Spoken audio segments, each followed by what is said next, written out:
Yeah, I mean, this was a huge update today, right? It was like that first main piece of key evidence was that surveillance video. And now when we're looking at DNA, that kind of becomes a second part of this. But, you know, with the sheriff eliminating the family as suspects in this investigation, that means they can focus on other DNA testing that is actively happening behind the scenes right now. There are some techniques that detectives can zero in on to help get a match if the person or persons they're looking for aren't already felons. So here's how it all is going down. The FBI confirmed they are testing DNA from a pair of black gloves found off the side of the road about 2 miles from Nancy's home. They got the preliminary results back 2 days ago, which means they should get official confirmation back quickly, and then they can put this new DNA profile into CODIS. A source has also confirmed DNA testing is happening for evidence found in the Range Rover from Friday night's operations. When DNA is put into the CODIS database, it can show an immediate hit if that person is a convicted felon and is in the system. But if not, it is likely they would turn to familial DNA. The first cold case solved with this technique in the U.S. was back in 2015 right here in Arizona, catching the killer of the infamous Phoenix Canal murders, who then became known as the zombie hunter. Now, Colleen Fitzpatrick was the genealogist who cracked that case and explains how it could work in the Guthrie case, too.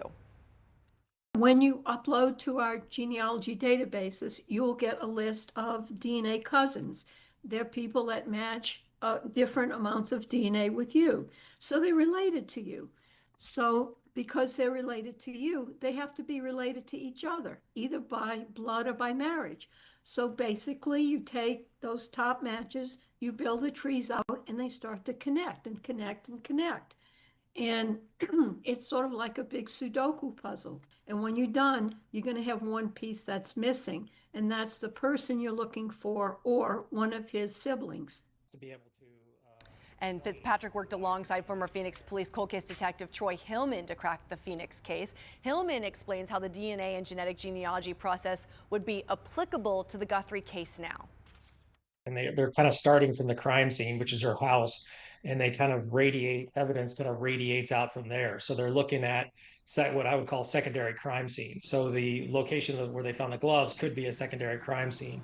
The gloves do apparently match what was seen in the video on her doorstep that night.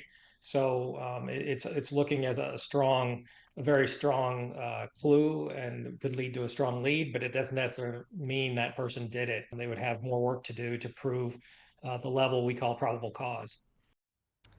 And again, we are waiting for DNA results to come back from the FBI. That should give a clearer picture of where the investigation stands in terms of potential suspects and hopefully a step closer to finding Nancy Guthrie.